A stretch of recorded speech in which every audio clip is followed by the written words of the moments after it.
12 സംവത്സരം രക്തസ്രവമുള്ള ഒരു സ്ത്രീയെ യേശു സൗഖ്യമാക്കും. ഒന്നാമതായി ഈ വേദഭാഗത്തിൽ നാം കാണുന്നത് കാലപ്പഴക്കം കർത്താവിന് വിഷയമല്ല.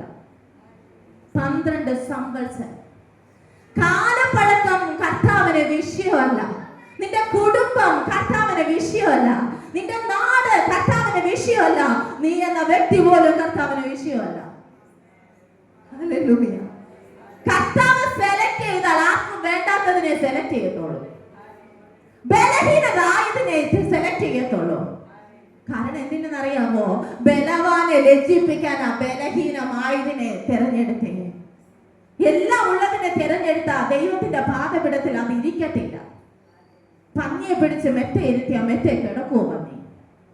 അതേസമയം ആടിനെ ആ മെറ്റയിലേക്ക് ഒന്ന് ഇരുത്തി നോക്ക്, ആട് അതിന്റെ അകത്ത് കിടക്കും. ഞാൻ നല്ല ഇടയനാകുന്നു. നല്ല ഇടയൻ ആടുകൾക്ക് വേണ്ടി തന്റെ ജീവനെ കൊടുക്കുന്നു.